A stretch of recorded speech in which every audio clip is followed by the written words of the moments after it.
Hello and welcome to brainy bytes. Hope you all must be fine. तो फिर से हम हाजिर हैं और आज हम लोग जूरिस्प्रूडेंस का इंट्रोडक्शन, उसकी डिफिनेशंस और बाकी जूरिस्ट ने उन डिफिनेशंस को जो क्रिटिसाइज़ किया है अपने अपने अकॉर्डिंग, वो सारी चीज़ें स्टडी करेंगे। तो आज जूरिस्प्रूडेंस सब्जेक्ट में हम दो टॉपिक्स पढ़ेंगे, introduction of jurisprudence and definition of jurisprudence. जो भी डेफिनेशंस डिफरेंट जूरिस्ट्स ने दी हैं उनके बारे में हम स्टडी करेंगे आज। और कुछ भी स्टडी करने से पहले हम लोग एक बार फिर से रिव्यू कर लेते हैं अपना जूरिस्प्रूडेंस का सिलेबस कि क्या क्या यूनिट्स हैं और हमको क्या क्या उसमें स्टडी करना है। तो जूरिस्प्रूडेंस जिसका कोड है K1001, पेपर 1 है। लीगल थियरीज़ हम लोग को इसमें पढ़नी है और बाकी क्या क्या पढ़ना है, चलिए इसको देखते हैं। तो स्टूडेंट्स, फर्स्ट यूनिट है आपका इंट्रोडक्शन। तो इंट्रोडक्शन में हम लोगों को क्या क्या स्टडी करना है?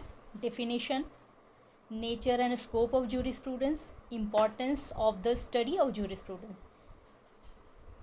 सेकेंड यूनिट है नेचुरल लॉ स्कूल्स। तो ये स्कूल्स क्या हैं? एक्चुअली ये डिफरेंट जूरिस्ट ने जो भी अपने अपने जूरिस्प्रूडेंस के बारे में जो अपनी विचारधाराएं दी हैं, जो कुछ भी अपना बताया है, हर एक की थ्योरी अलग है। हर एक ने जूरिस्प्रूडेंस की जो डेफिनेशन दी हैं वो अलग दी हैं, उसका नेचर स्कोप जो है वो अलग बताया है।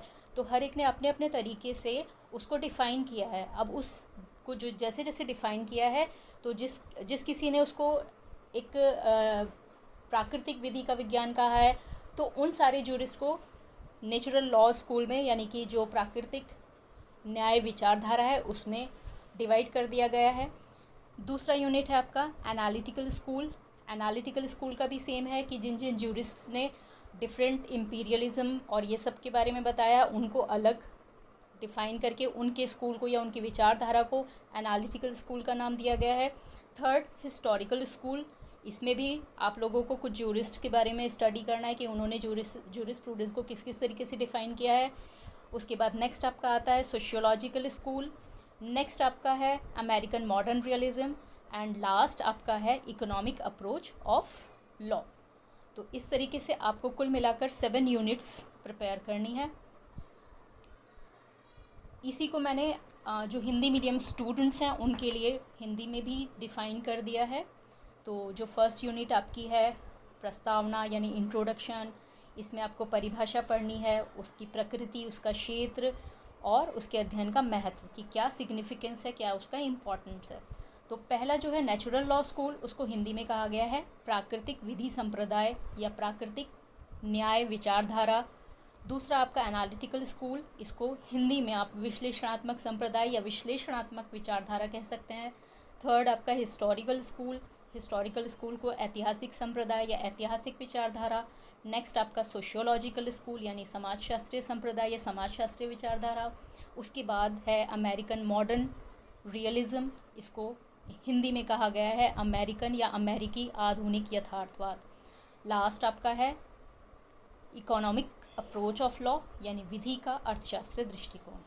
अब हम लोग नेक्स्ट में देखते हैं कि इन स्कूल्स में या इन विचारधाराओं में या इस संप्रदाय में क्या क्या आप लोगों को पढ़ने हैं, किन किन जूरिस्ट्स को आपको पढ़ना है और उनकी क्या क्या थ्योरीज़ हैं। क्योंकि आपको पता है कि इस पेपर में लीगल थ्योरीज़ हमको पढ़नी है, तो हर एक जूरिस्ट ने अपनी अपनी थ्योरी दी है जूरिस्प्रूडेंस के बारे में, उसको ही हमको स्टडी करना है।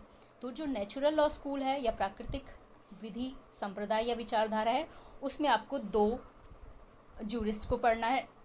पहला है रुडोल्फ स्टैबलर और दूसरा है कोलर। सेकेंड जो एनालिटिकल स्कूल में आपको 3 पढ़ने हैं, जॉन ऑस्टिन, हेंस किल्सन और HLA हार्ट।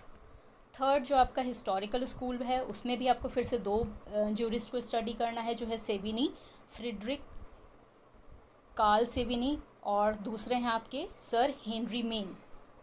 सोशियोलॉजिकल स्कूल में आपको रॉस्को पाउंड को पढ़ना है और ड्यूगेट को पढ़ना है, लियोन ड्यूगेट। और नेक्स्ट है आपका अमेरिकन मॉडर्न रियलिज्म है, इसमें जो प्रॉपर थ्योरी है वो प्रॉपर थ्योरी आपको पढ़नी है। और जो लास्ट है, लास्ट में इकोनॉमिक अप्रोच ऑफ लॉ है, उसमें आपको कार्ल मार्क्स की जो अप्रोच है लॉ के बारे में, कानून के बारे में, विधि के बारे में, वो आपको स्टडी करना है। तो इस तरह आपने देखा है कि हमारा जो पूरा सिलेबस है वो 7 यूनिट्स में डिवाइड है। 7 यूनिट्स में जो फर्स्ट यूनिट है आपकी introduction, scope, nature of jurisprudence, यानी कि हमें यहाँ पर देखना है कि जो विधि शास्त्र या न्याय शास्त्र या जूरिस्प्रूडेंस है वो एक्चुअल में है क्या। एक नया सब्जेक्ट है तो इसलिए सबसे पहले कोई किसी भी नए सब्जेक्ट को पढ़ने के लिए हमको पता होना चाहिए कि ये जूरिस्प्रूडेंस आया कहाँ से है, इसकी स्टडी हमको करनी है तो इसके अंदर किस किस चीज़ की स्टडी की जाती है, क्या क्या हम लोगों को इससे पढ़ना है।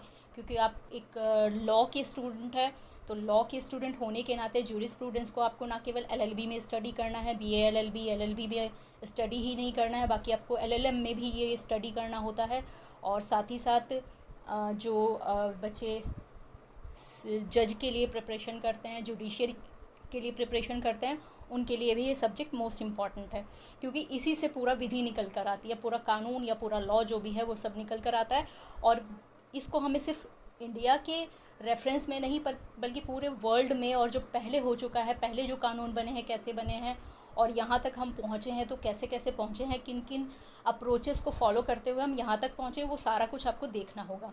तो जूरिस्प्रूडेंस में लीगल थ्योरीज जो हमको पढ़नी है, natural law school, analytical school, historical school, हर एक में मैंने जैसे कि आपको बताया है कि किसी में 3 जूरिस्ट के जो भी अप्रोच है लॉ को लेकर या कानून को लेकर या विधि को लेकर, उसको आपको पढ़ना है। एनालिटिकल स्कूल में जो भी है 2 थिंकर हैं, जॉन ऑस्टिन है, केल्सन है और हार्टबी हैं।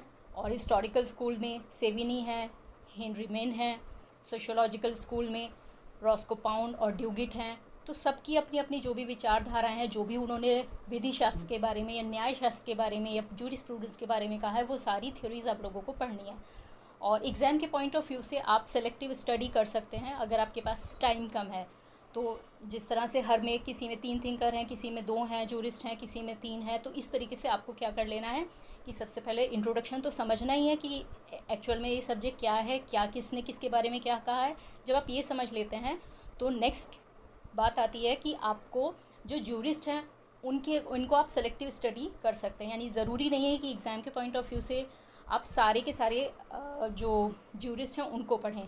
तो इस तरीके से आप क्या कर सकते हैं कि जैसे नेचुरल लॉ स्कूल हैं तो नेचुरल लॉ स्कूल में कोलर को आप पढ़ सकते हैं, ठीक है। एनालिटिकल स्कूल में जॉन ऑस्टिन मोस्ट इम्पॉर्टेंट है। मोस्टली हर एग्ज़ाम में ऑस्टिन के बारे में क्वेश्चन पूछा जाता है, वेदर इट इज़ लॉन्ग और वेदर इट इज़ शॉर्ट। तो शॉर्ट लॉन्ग किसी भी तरह का क्वेश्चन पूछा जा सकता है। हिस्टोरिकल स्कूल में आपका हेनरी मेन और सेविनी इम्पॉर्टेंट हैं, दोनों ही हैं इम्पॉर्टेंट। अगर आप हिस्टोरिकल स्कूल का पढ़ना चाहते हैं तो दोनों कर लें, क्योंकि चेंज करके ये पूछा जाता है, कभी सेविनी पूछ लिया जाता है और कभी मेन को पूछ लिया जाता है। सोशियोलॉजिकल स्कूल में पाउंड और ड्यूगिट इम्पॉर्टेंट हैं, दोनों को आप स्टडी कर लेंगे तो बेहतर होगा। और अमेरिकन मॉडर्न रियलिज़म से भी क्वेश्चन पूछ लिया जाता है, पर मोस्टली जो क्वेश्चन आते हैं आपके कोलर, केल्सन, ऑस्टिन, सेविनी, मेन और ड्यूगिट के लिए आते हैं। लास्ट आपका है इकोनॉमिक अप्रोच वाला, जिसमें सिर्फ आपको मार्क्स का पढ़ना है कि मार्क्स ने जो भी लॉ के बारे में या न्याय शास्त्र के बारे में कहा है, उनकी जो भी थ्योरी है वो सारी आपको इसमें पढ़नी है। इस पे जो लास्ट वाला मैंने आपको यूनिट बताया, इसमें क्वेश्चन आते हैं और ऐसा नहीं है कि इसको आपको छोड़ देना है, पर आप अगर सेलेक्टिव स्टडी करते हैं तो आपको ये डिफ़ाइन कर लेना होगा कि हाँ, लॉन्ग क्वेश्चंस में से मुझे इन जूरिस्ट को बहुत अच्छे से पढ़ना है। और अगर आपने कम से कम 5 जूरिस्ट को बहुत अच्छे से कर लिया है तो मोस्ट प्रोबेबली उनमें से 3 आपके लॉन्ग में आ ही जाएंगे। लेकिन शॉर्ट के पॉइंट ऑफ व्यू से और वेरी शॉर्ट क्वेश्चन के पॉइंट ऑफ व्यू से आपको थोड़ा थोड़ा सबके बारे में जान लेना पड़ेगा। होप ये सारी चीज़ें आपको क्लियर होंगी। तो अब हम लोग चलते हैं विधि शास्त्र का अर्थ पढ़ने के लिए कि विधि शास्त्र क्या है, जूरिस्प्रूडेंस क्या है। तो विधि शास्त्र का सबसे पहले हम लोग देखते हैं कि विधि शास्त्र का शाब्दिक अर्थ क्या है। शाब्दिक अर्थ से मतलब है कि वो विधि शास्त्र या जूरिस्प्रूडेंस शब्द आया कहाँ से है, इसका ओरिजिन, इसकी उत्पत्ति कहाँ से हुई है, किन शब्दों से ये मिलकर बना है, किस भाषा के शब्दों से ये लिया गया है और इसका वर्डली मीनिंग क्या है, एंटोमोलॉजिकल मीनिंग ऑफ जूरिस्प्रूडेंस क्या है, विधि शास्त्र का शाब्दिक अर्थ क्या है। तो अगर हम लोग देखेंगे कि जो जूरिस्प्रूडेंस है वो लेटिन भाषा के शब्दों से बना है और लेटिन भाषा में इसको जूरिस्प्रूडेंशिया कहा जाता है, ठीक है। तो जूरिस्प्रूडेंशिया जो है 2 शब्दों से मिलकर बना है, लेटिन भाषा के ही, जूरिस और प्रूडेंशिया, ठीक है। इसमें जो फर्स्ट वर्ड है ज्यूरिस, उसका क्या अर्थ है? विधि। विधि यानी कानून, यानी कि लॉ। और दूसरा शब्द जो प्रूडेंशिया है, उसका मीनिंग है, उसका अर्थ है ज्ञान। तो अगर हम शब्द को ब्रेक करके उसका मीनिंग जानना चाहें ज्यूरिस्प्रूडेंस का, तो वो क्या होगा? ज्यूरिस्प्रूडेंस का शाब्दिक अर्थ वो ये है, विधि का ज्ञान या कानून का ज्ञान या नॉलेज ऑफ लॉ। तो ये तो इसका वर्डली मीनिंग हो गया, शाब्दिक अर्थ हो गया। साथ ही साथ हमको समझना होगा कि इसका कानूनी अर्थ क्या है, ठीक है, इसका ज्यूरिस्टिक मीनिंग क्या है ज्यूरिस्प्रूडेंस का। तो इसके ज्यूरिस्टिक मीनिंग को समझने के लिए हम लोगों को डिफरेंट ज्यूरिस्ट्स ने जो इसके बारे में अपनी अपनी डेफिनेशन दी है, अपने अपने अकॉर्डिंग इसको डिफ़ाइन किया है, वो हमको समझना होगा।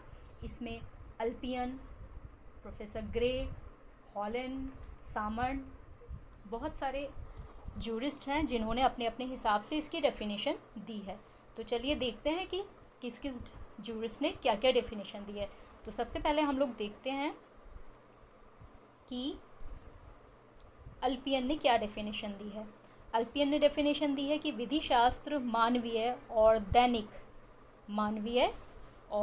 दैवीय वस्तुओं का उचित और अनुचित विज्ञान है। तो आप लोग समझ सकते हैं कि मानवीय का मतलब क्या है, यानी मानवीय मतलब मनुष्य निर्मित, और दैवीय का मतलब होता है ईश्वर द्वारा निर्मित। तो जो वस्तुएं मानव द्वारा निर्मित की गई हैं और जो वस्तुएं प्रकृति द्वारा या ईश्वर द्वारा निर्मित की गई हैं, उनका उचित और अनुचित, यानी कि व्हाट इज़ प्रॉपर और व्हाट इज़ इम्प्रॉपर, इन दोनों का विज्ञान है।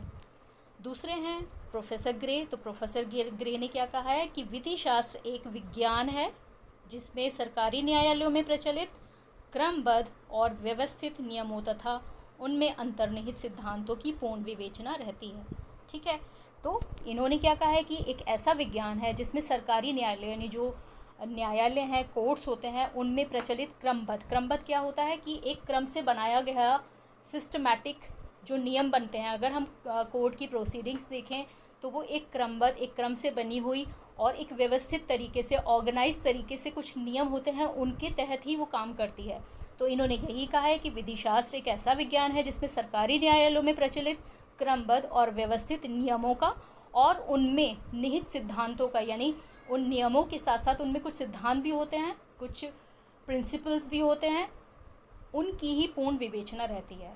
ठीक है, फिर से मैं रिपीट कर देती हूँ कि विधि शास्त्र एक ऐसा विज्ञान है जिसमें सरकारी न्यायालयों में एक क्रम से बने हुए या ऑर्गेनाइज तरीके से जो नियम बने रहते हैं और उन नियमों के अंतर जो सिद्धांत होते हैं, यानी जो नियम हम लोग बनाते हैं वो भी किसी न किसी सिद्धांत पर आधारित होते हैं कि कौन सा नियम किस सिद्धांत पर आधारित है। और जितने भी नियम बने हैं वो एक क्रम से बने हुए हैं कि पहले क्या आया, बाद में क्या आया, और पहले हमें क्या करना है, बाद में हमें क्या करना है। तो इस तरह से प्रोफेसर ग्रे ने जो कहा है कि एक ऐसा विज्ञान है जिसमें सरकारी न्यायालयों में प्रचलित क्रमबद्ध और व्यवस्थित नियम होता था, उनमें अंतर्निहित सिद्धांतों की पूरी विवेचना रहती है, पूरी की पूरी डिटेल रहती है। नेक्स्ट जो ज्यूरिस हैं, हॉलन ने क्या कहा है कि विधि शास्त्र निश्चित विधि का औपचारिक विज्ञान है। विधि शास्त्र निश्चित विधि का औपचारिक ज्ञान है। इसको ही इंग्लिश में अगर हम डिफाइन करें तो क्या है कि jurisprudence is the formal science of positive law. Holland की डेफिनेशन को समझने के लिए हमको ये जानना पड़ेगा कि पॉजिटिव लॉ क्या है। क्या कहा है उन्होंने कि विधि शास्त्र जो है वो निश्चित विधि का, यानी पॉजिटिव लॉ का औपचारिक विज्ञान है। इनकी डेफिनेशन को समझने के लिए हमें ये जानना पड़ेगा कि निश्चित विधि क्या है। निश्चित विधि को पॉजिटिव लॉ भी कह सकते हैं और सकारात्मक विधि भी कह सकते हैं। तो निश्चित विधि या सकारात्मक विधि या सकारात्मक कानून जो है वो शब्द कानून के सकारात्मक रूप को दर्शाता है, यानी कि एक ऐसा कानून या ऐसी विधि जो किसी अथॉरिटी के द्वारा बनाया गया है। अगर हम इंडिया के कंसर्न में बात करें या इंडिया के रेफरेंस में बात करें तो यहाँ पर जो लॉ बनते हैं, जो कानून बनते हैं, वो विधायिका बनाती है। पार्लियामेंट में बिल पास होता है और उसके बाद वो कानून का रूप लेता है राष्ट्रपति के सिग्नेचर के बाद। तो एक प्रॉपर वे होता है कानून बनने का। तो यहाँ पर उन्होंने इसी चीज़ को कहा है कि विधि शास्त्र जो है निश्चित विधि यानी पॉजिटिव लॉ, यानी कि सकारात्मक कानून। और सकारात्मक कानून क्या है? एक ऐसा कानून जो एक प्रॉपर वे में किसी अथॉरिटी के द्वारा बन के हमारे पास तक आया है या लागू हुआ है। तो ये हॉलैंड की डेफिनेशन है कि jurisprudence is the formal science of positive law, और हिंदी में है विधि शास्त्र निश्चित विधि का औपचारिक विज्ञान है। स्टूडेंट्स, यहाँ पर एक चीज़ मैं आपको डिफ़ाइन करना चाहती हूँ। बहुत बार मैंने देखा है कि हिंदी मीडियम स्टूडेंट्स को काफ़ी दिक्कत होती है लॉ के सब्जेक्ट्स में, क्योंकि बहुत सारे टर्म्स जो होते हैं वो इंग्लिश में होते हैं। तो यहाँ पर आप लोग के लिए थोड़ा सा चैलेंजिंग होता है कि उस चीज़ को आप समझें। यहाँ पर हिंदी के जो वर्ड्स होते हैं वो भी थोड़ा सा डिफ़िकल्ट होते हैं, और इंग्लिश में भी थोड़ा आप लोगों को दिक्कत आती है। तो यहाँ आपके लिए मैं एक चीज़ सजेस्ट करना चाहूँगी कि जब आप हिंदी पढ़ते हैं, हिंदी के साथ साथ ही आप इंग्लिश टर्मिनोलॉजी भी साथ साथ में पढ़ते रहें, और या इंग्लिश की जो डेफिनेशंस है वो भी पढ़ते रहें। तो इसके साथ ही साथ आपका जो फ़्लो है वो बन जाएगा, और आपको इंग्लिश में भी दिक्कत नहीं आएगी। और ये बहुत इंपॉर्टेंट है कि जो इंग्लिश के टर्म्स है वो आप पढ़ें, क्योंकि हिंदी में क्या होता है कि डिफरेंट टर्म्स, हिंदी में एक ही शब्द के कई सारे प्रकार आ जाते हैं, क्योंकि क्वेश्चन पेपर में आपको हो सकता है अलग वर्ड यूज़ किया हुआ मिले, बुक में आपको अलग वर्ड यूज़ किया हुआ मिले, और किसी और बुक में आपको कुछ अलग वर्ड मिले। तो इस तरीके से आपको क्या हो जाता है, कन्फ्यूजन हो जाता है। यहाँ पर अगर आप इंग्लिश वर्ड ध्यान रखेंगे तो ये आपके लिए डिफ़िकल्ट नहीं होगा। जैसे कि जूरिस्प्रूडेंस की ही बात करें, अगर हिंदी में इसको देखें तो इसको कहीं कहीं विधि शास्त्र भी मिलेगा आपको, और कहीं कहीं न्याय शास्त्र भी मिलेगा।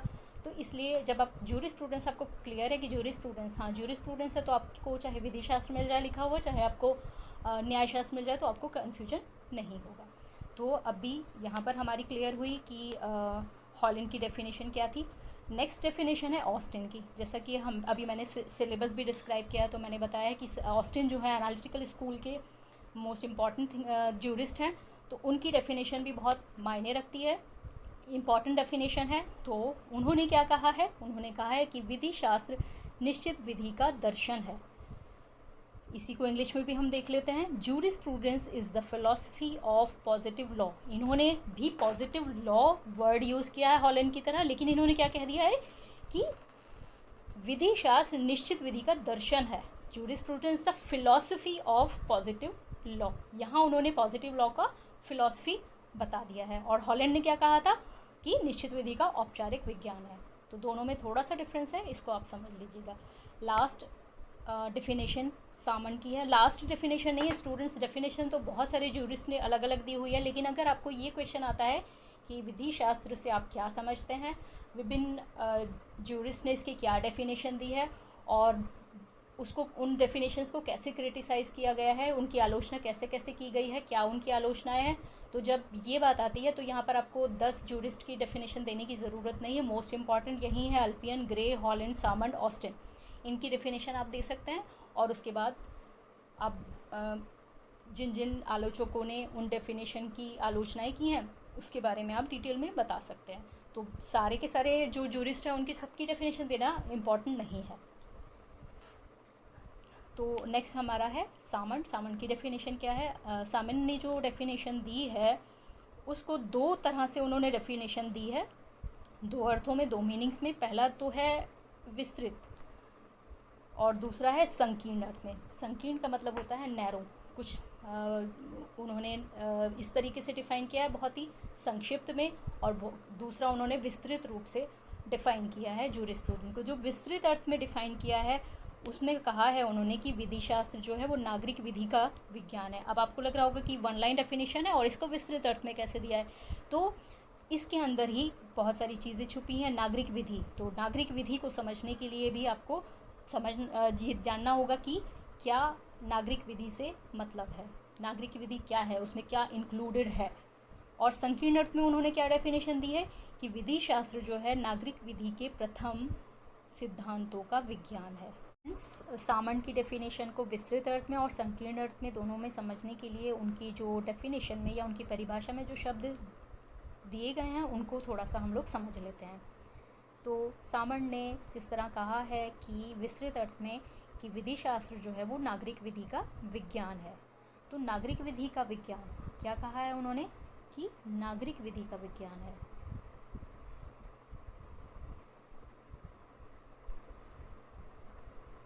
नागरिक विधि, अब हम लोगों को समझना होगा कि नागरिक विधि क्या है और विधि क्या है। डेफिनेशन में यही वर्ड यूज़ हुआ है कि विधि शास्त्र जो है वो नागरिक विधि का विज्ञान है। तो अब ये विधि क्या है और नागरिक विधि क्या है। तो सबसे पहले हम बात करते हैं विधि की। तो विधि को सामंत क्या मानते हैं। सामंत का ये कहना है कि जो विधि शास्त्र है, अगर हम उसको लिबरल वे में हम लोग समझें, लिबरल यानी कि उदार तरीके से हम लोग समझें, तो इसमें समस्त कानूनी सिद्धांत यानी कानून के जितने भी सिद्धांत बने हुए हैं वो सब इसमें शामिल हो जाते हैं। और इसी को उन्होंने क्या कहा है, विधि का ज्ञान। जो अब आप लोगों को शायद समझ आ रहा होगा कि इसको विस्तृत परिभाषा क्यों कहा गया है, क्योंकि इसमें उन्होंने क्या शामिल कर दिया है कि जितने भी कानूनी सिद्धांत हैं, समस्त कानूनी सिद्धांत इसके अंदर निहित है। किसके अंदर, विधि शास्त्र के अंदर। तो इसीलिए ये डेफिनेशन जो है उनकी विस्तृत अर्थ की डेफिनेशन मानी जाती है। साथ ही साथ अगर हम समझें कि समस्त कानूनी सिद्धांत, तो इसमें सामंत ने ये माना है कि इस तरीके से जितनी भी कानून की किताबें हैं वो सारी किताबें जो हैं वो विधि शास्त्र की किताबें हैं। तो इस तरह आप देख सकते हैं कि कितना वाइड डेफिनेशन उन्होंने दी है कि विधि यानी कानून के समस्त सिद्धांत उसके अंदर शामिल हैं, उसके अंदर समाहित हैं, उसके अंदर निहित हैं।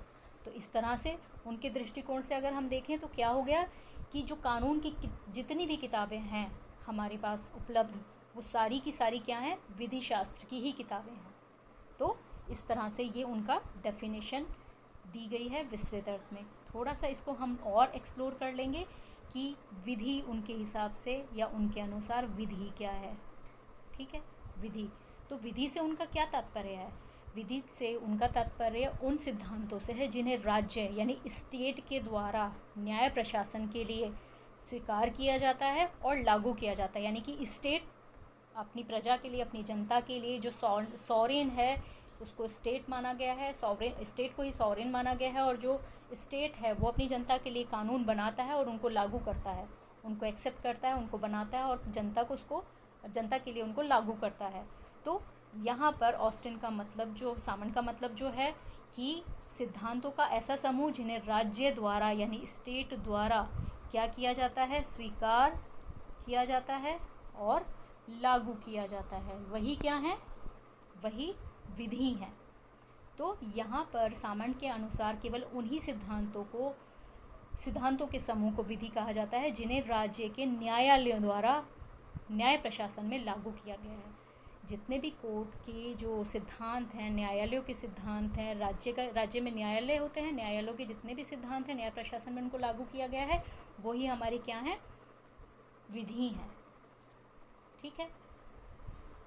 तो अगर हम इसका एग्जाम्पल लें तो जैसे कि दहेज अधिनियम, जो भारतीय दहेज अधिनियम बना था 1961 में, वो संसद द्वारा पारित किया गया है, लेकिन न्यायालय द्वारा उसको लागू नहीं किया जाता, इसलिए वो संसद का अधिनियम होते हुए भी प्रॉपर वे में विधि नहीं है। दूसरी चीज़ जो सामंत ने कही है वो क्या कही है, नागरिक विधि। नागरिक विधि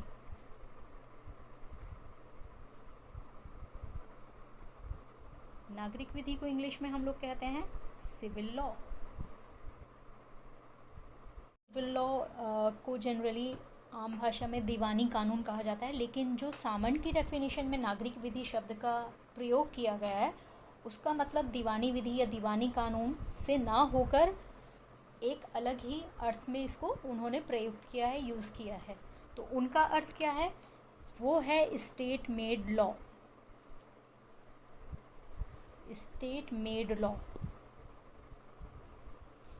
तो जो सामंत ने नागरिक विधि शब्द अपनी परिभाषा में यूज़ किया है उसका अर्थ क्या है, स्टेट मेड लॉ, यानी कि जो भी कानून राज्य द्वारा बनाया गया है। तो इस तरह से ये क्या है, राजकीय विधि। इसी को उन्होंने क्या माना है, नागरिक विधि या सिविल लॉ। सामंत की दूसरी जो डेफिनेशन है जो उन्होंने संकीर्ण अर्थों में दी है, संकीर्ण अर्थ में भी हम लोग पढ़ के आए हैं ना अभी कि संकीर्ण अर्थ में उन्होंने भी डेफिनेशन दी है। तो संकीर्ण अर्थ में उन्होंने जो डेफिनेशन दी है वो उन्होंने ये कहा है कि विधि शास्त्र जो है वो नागरिक विधि के प्रथम सिद्धांतों का विज्ञान है। नागरिक विधि शब्द इसमें भी उन्होंने प्रयोग किया है, लेकिन यहाँ पर क्या कहा है, नागरिक विधि के प्रथम सिद्धांत।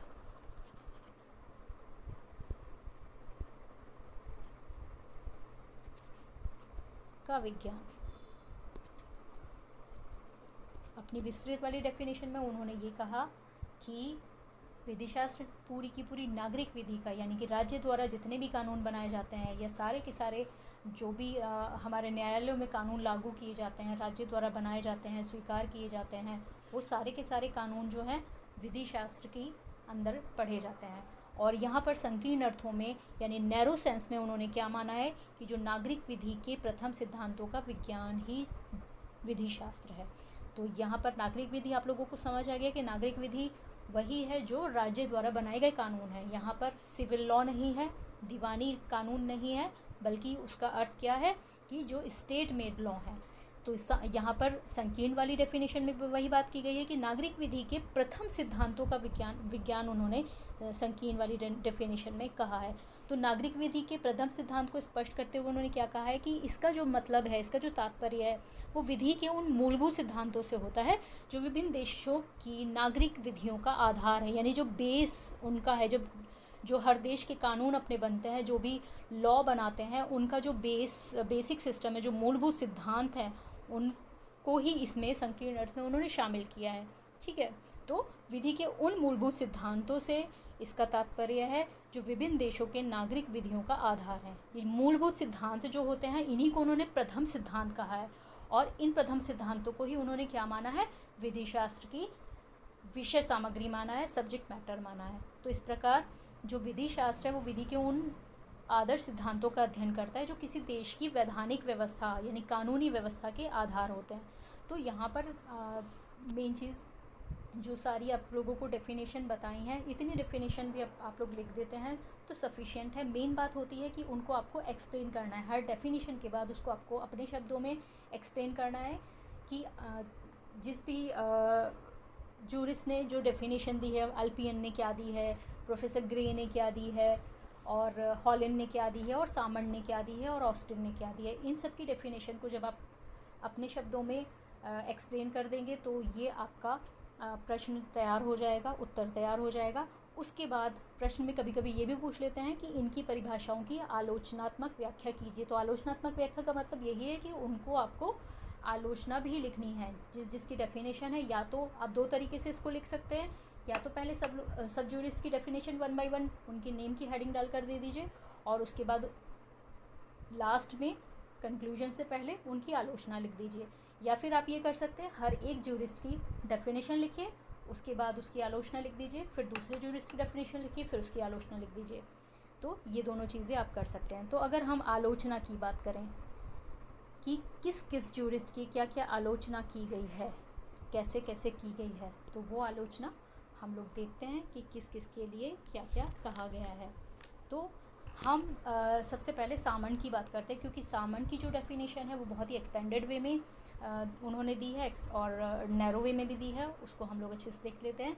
तो जो सामंड की जो डेफिनेशन है उसको जो पहला पॉइंट है, वो पहला पॉइंट ये बताया है कि जो उनकी परिभाषा है वो संकीर्ण और सीमित है।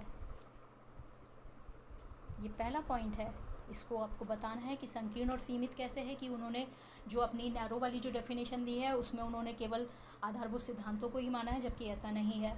ठीक है, दूसरा जो पॉइंट है वो है कि न्याय और विधि, जो न्याय है और विधि है, न्याय का मतलब जस्टिस और विधि का मतलब कानून यानी कि लॉ, उन्होंने क्या कर दिया है, न्याय और विधि को मिला दिया है। ये उनकी डेफिनेशन की एक कमी है कि उन्होंने न्याय को और विधि को मिला दिया है, एक कर दिया है। क्योंकि न्याय अलग है, जस्टिस अलग है, और कानून यानी कि लॉ अलग है। तो न्याय को एक साथ उन्होंने जो मिलाकर डिफाइन किया है वो अलग है। क्योंकि कोई भी विधि, न्याय और विधि का जो सम्मिश्रण होता है वो कैसे कैसे होता है, जस्टिस और लॉ जो है एक तरीके से आप कह सकते हैं एक ऑब्जेक्टिव है जिसके द्वारा हमें न्याय को गेन करना है, प्राप्त करना है। ठीक है, कोई भी विधि या कोई भी कानून, कोई भी लॉ तब तक कानून नहीं कहा जा सकता है जबकि न्यायालय द्वारा उसको न्याय प्रशासन में लागू नहीं कर दिया जाता है। ठीक है, तो एक और जो आलोचना इनकी की जाती है वो ये की जाती है कि इन्होंने क्या किया है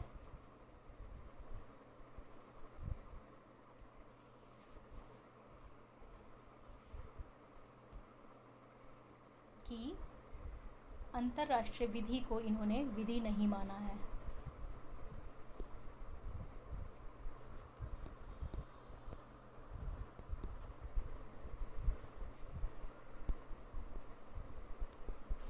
नहीं माना है। ये तीसरा पॉइंट है जिस पर उनकी आलोचना की जाती है कि उन्होंने अंतर्राष्ट्रीय विधि को विधि नहीं माना, यानी जो इंटरनेशनल लॉ है उन्होंने उसको एक्सेप्ट नहीं किया है, उसको ये माना ही नहीं कि वो लॉ है। जबकि इंटरनेशनल लॉ आज के समय में भी और पहले समय में भी बहुत बहुत इम्पॉर्टेंट थे, उनके द्वारा ही बहुत सारे जो लॉ हैं अप्लाई किए जाते हैं। तो ये 3 पॉइंट हैं जिन पर आप ये दे सकते हैं कि इनकी आलोचना इन आधारों पर की जाती है। ये सारी आलोचना लिखने के बाद आप लोग कंक्लूजन दे सकते हैं। कंक्लूजन में आपको यही बताना है कि जो भी वर्णन हमने किया है उसके आधार पर हम बता सकते हैं कि जो भी सामान्य ने कहा है कि विधि शास्त्र नागरिक विधि के प्रथम सिद्धांतों का विज्ञान है, वो उचित तो प्रतीत होता है, और विधि शास्त्र की जो परिभाषा है अन्य परिभाषाओं से ज़्यादा अप्रोप्रिएट है, ज़्यादा उचित है, क्योंकि वास्तव में जो विधि शास्त्र है उसके अंतर्गत हम नागरिक कानून यानी सिविल लॉ जो राज्य द्वारा बनाए गए कानून हैं उनके सिद्धांतों का ही अध्ययन करते हैं, और किसी देश की विधि का, स्पेसिफिक देश की विधि का अध्ययन नहीं करते हैं। तो ये हमारा जो टॉपिक था कि विधि शास्त्र का इंट्रोडक्शन और विधि शास्त्र की परिभाषाएं, ये यहाँ पूरा होता है। जो भी नोट्स मैंने यहाँ पर दिए हैं आप लोगों को, ये नीचे लिंक में आप लोगों को मिल जाएंगे। होप ये आपके लिए यूज़फुल रहेंगे। तो आज के लिए इतना ही स्टूडेंट्स। नेक्स्ट वीडियो में नेक्स्ट टॉपिक के लिए हम फिर से हाजिर होंगे आपके सामने। तब तक के लिए गुड बाय।